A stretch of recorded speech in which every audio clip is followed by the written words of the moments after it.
To get the new idea of what emotional chaos is and how healthy order to life can emerge out of it, we need to think about beginnings. What do you think of the possibility that no matter how bad situations have been, life now can offer recurrent new beginnings? That is what emotional logic does. It helps new beginnings. In life's first beginning, science tells us that order seems to emerge out of chaos. That ordering process is ongoing now. You can see it in the way crops grow from the land, for example, as seeds turn the dust into mature plants, and how people who are well fed can then cooperate and build factories and manufacture goods that sell in healthy marketplaces. That is the rosy picture of life. Of course, the opposite trend also happens. Organizations disintegrate. People and animals die and return to dust. The parched land becomes infertile and returns to desert. The laws of physics predict this decay from order back to chaos. This happens, however, when the living, self-organizing system in question gets closed off from the rest of life. It happens in so-called closed systems, where no energy gets in and no movement gets out. Properly, human life is not a closed system. Emotional logic helps people to explore their way to the openness of an open system of life, in which new beginnings can and do occur. There's a new science of life that explains how order emerges out of chaos. It's developed since the 1980s as a big step on from the old science of particles of matter. The new science took over when computers could model how natural systems such as the local weather, or for example changing seal populations in the North Sea, could adapt to changing conditions of their wider environments. It's called chaos theory for short. However, it ought properly to be called the emergence of order out of chaos by feedback theory, but that's a bit of a mouthful. The trouble is that simply calling it chaos theory leaves out the all-important bit that makes it the science of life. It leaves out the emergence of order by feedback. This is where emotional chaos theory explains human life's potential for new beginnings by feedback. In fact, the science of life is like this. Within whatever seems to be chaotic, there are the seeds of order. And within whatever seems to be well ordered, there are the seeds of chaos. That's life. It's a little bit unpredictable, also a little bit predictable. Both are needed in balance if healthy, mature people are to get a life and move on creatively with others when they realize that life is changing. Emotional logic equips people, however, with the understanding to connect beyond their own limits without a sense of shame. This is fundamental to maturing from an isolated individual into a healthy and adaptable person. As demonstrated in the story that follows, emotional chaos theory explains why getting stuck in this process is normal at times. Emotional logic turns that stuckness into new beginnings where you don't tell yourself off all the time. So let's tell a story of a young couple called Jazz and Sophie, who go canoeing one weekend on a river. They love each other very much, but they don't know each other very well yet. The river starts out smooth and lazy. They have a great time joking and enjoying the beautiful environment and wildlife, and occasionally dipping a paddle in to move along. Jazz at the back makes an occasional course correction. No big deal. Sophie at the front occasionally points the canoe towards what looks interesting. This is a picture of healthy, simple order. Small differences between them, no problem, but it contains the seed of disorder. They turn a bend and see some smooth rocks poking through the surface of the river. The flow increases as they pass between the rocks, and the emotional tension increases between Jazz and Sophie as they slide along faster.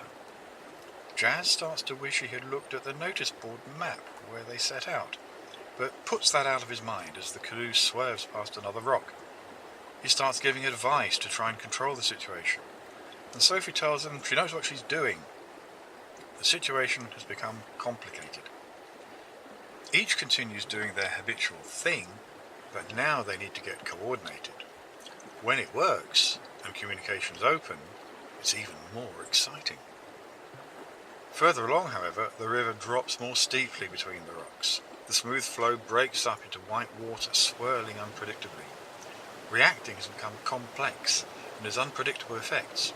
The turbulent flow breaks up into a chaos of spray in places, and Jazz and Sophie's movements become less intuitively connected, more absorbed on their immediate needs for survival.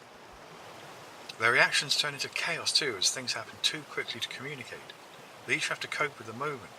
They get scared and confused as their emotions tumble over as much as the water. Feeling increasingly desperate, each decides that the other is making a mess of it and should do better. It's all too much. And then, around a further bend in the river, a slow-moving back eddy appears. The canoe takes itself off by chance into this slowly rotating whirlpool that actually feels safe to be in. The chaos of the river has simplified, but now they are stuck, going round and slowly round.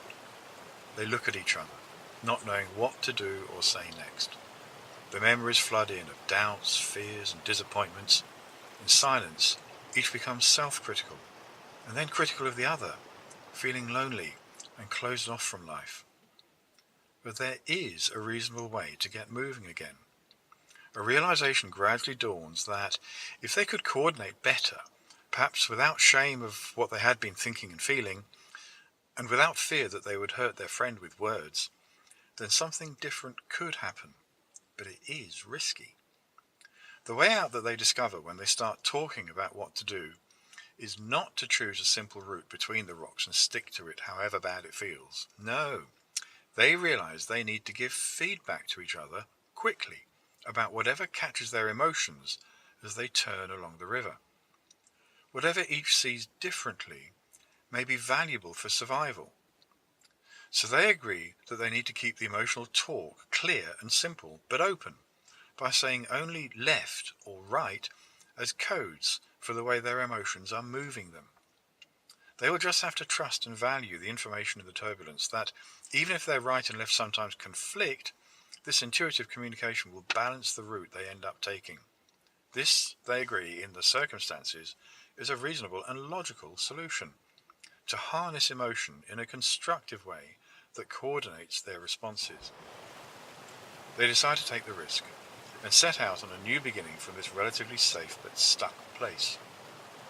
And it works.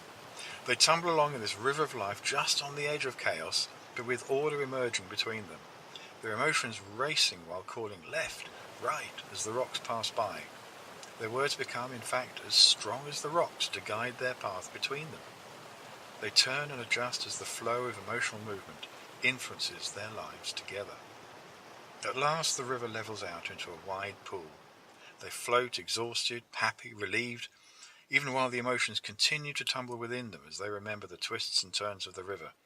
They swap stories, a sense of joy growing like a bond between them.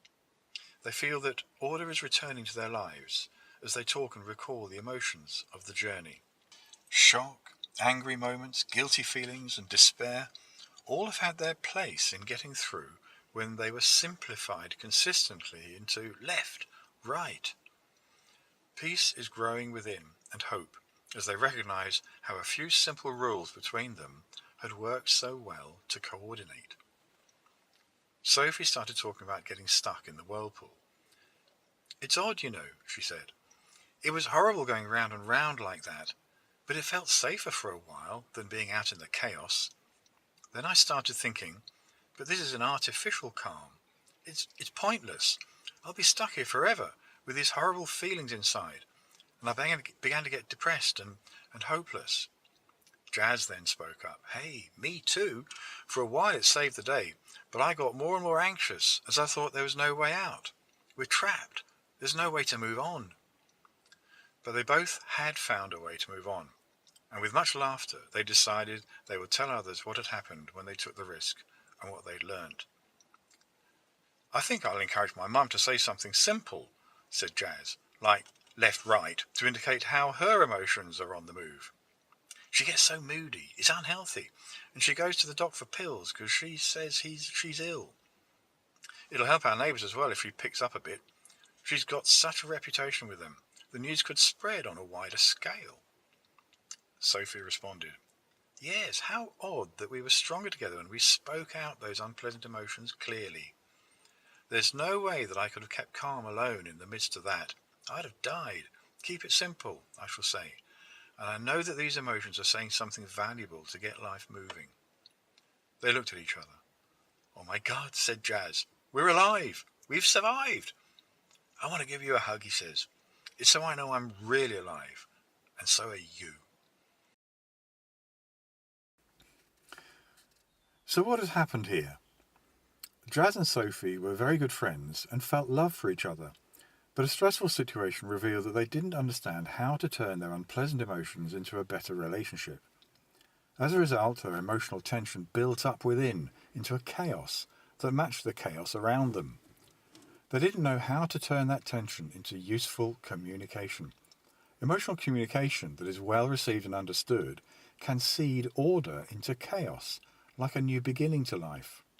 Instead, the messages between Jazz and Sophie became defensive and more isolating. Each became closed off from the other. This Celtic symbol, doubled up to show life's movement between people, is helpful to picture how emotional chaos theory can bring order and new beginnings. Follow the line around. Its movement has no end. It shows a relationship between two people, each represented by a triquetra, which means a shape that has three corners, triquetra, but it's not a triangle. The three semicircles of each triquetra show how each person's life changes or transforms in response to the others. A parallel process happens between the three main association areas of their brains, as each person begins to understand what is happening in the other's life. The brain associates that person's inner life with the other's physical body language and with the felt quality of that relationship. We know intuitively when these mismatch. When emotions start racing, each person's triquetra can get squeezed out of shape, stressing the social messages and leading to a separation of that connection. Grief emotions build up more on becoming isolated. They can become troubled and chaotic, and this is because the reason they are there is to build connection with other people. To get some relief, some people sometimes simplify their inner chaos by allowing themselves to feel just 2 of the 7 main loss emotions. We call this getting stuck in a whirlpool of emotion. Compared with the chaos, this may give temporary relief and even feel safe for a time, but whirlpools of lost emotions bring on tension or distress or confusion as people realize that they feel cut off from life and trapped. Distressed behaviours then emerge to display that there is a grief problem. However, they'll probably be diagnosed as common mental illnesses like anxiety or depression, or as a socially disruptive personality problem. The underlying grief doesn't get recognised or helped as part of normal humanity. People start telling themselves lies about their weaknesses, which harms their sense of identity as a normal human being who is grieving about things they value. The way out of this trap is provided by learning emotional logic. This provides some simple rules about how the 7 loss emotions all work together to improve adjustment in difficult situations. Because all human beings have these simple emotional rules for adjustment inbuilt as part of their survival kit, they can communicate better when the social messages of emotion become clearer.